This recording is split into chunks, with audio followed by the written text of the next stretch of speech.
அனைவருக்கும் வணக்கம். இன்றைய வினாவிடை பகுதியில இன்னைக்கு நம்ம பார்க்கக்கூடிய வினா, முந்தைய நெட் தேர்வுல கேட்கப்பட்ட வினாக்களை நம்ம தொடர்ச்சியா கலந்துரையாடிட்டு வரோம். அந்த அடிப்படையில் இன்னைக்கு நம்ம பார்க்கக்கூடிய வினா, பிறந்த 3ஆம் மாதத்தில் அரியணை ஏறிய நாயக்க மன்னன் யார்? பிறந்த 3ஆம் மாதத்தில் அரியணை ஏறிய நாயக்க மன்னன் யார் அப்படின்றதுதான் இன்றைய வினா.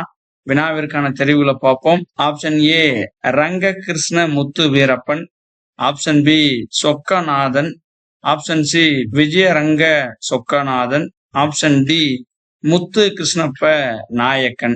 பிறந்த 3ஆம் மாதத்தில் அரியணை ஏறிய நாயக்க மன்னன் யார் அப்படின்னு நம்ம கேட்டிருந்தோம்.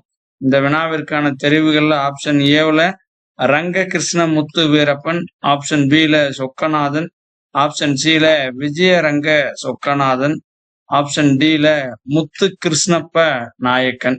இந்த வினாவிற்கான விடை குறிப்பை நம்ம பார்க்கலாம்.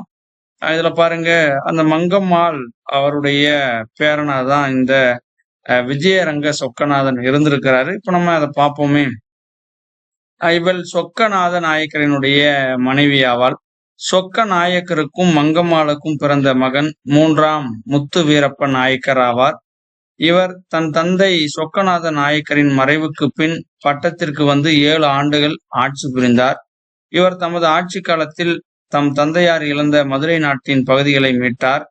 இவருடைய மகன், அதாவது பாத்தீங்கன்னா சொக்கநாத நாயக்கருக்கும் மங்கம்மாளுக்கும் பிறந்த பையனுடைய பெயர் 3ஆம் முத்து வீரப்ப நாயக்கர். அந்த 3ஆம் முத்து வீரப்ப நாயக்கருடைய மகன் தான் விஜயரங்க சொக்கநாதன்.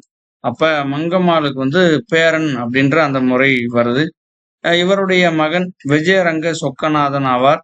இவர் பிறந்த போது இவரது தந்தையார் உயிருடன் இல்லை. அதாவது 3ஆம் முத்து வீரப்ப நாயக்கர் உயிரோட இல்லை. எனவே 3ஆம் திங்களிலேயே, அதாவது 3வது மாசத்திலேயே குழந்தை விஜயரங்க சொக்கநாதனுக்கு பட்டம் சூட்டி பாட்டியாகிய மங்கம்மாள் அக்குழந்தையின் சார்பாக ஆட்சி பொறுப்பை ஏற்று நடத்தலானாள். அப்ப இந்த வினாவிற்கான பதில் யார் அப்படின்னு பார்த்தோம்னா விஜயரங்க சொக்கநாதன் தான் இந்த வினாவிற்கான பதில். இப்ப வினாவோட பாத்துருவோமே. பிறந்த 3ஆம் மாதத்தில் அரியணை ஏறிய நாயக்க மன்னன் யார் அப்படின்னு நம்ம கேட்டிருந்தோம். இந்த வினாவிற்கான பதில் ஆப்ஷன் சி விஜயரங்க சொக்கநாதன். நன்றி.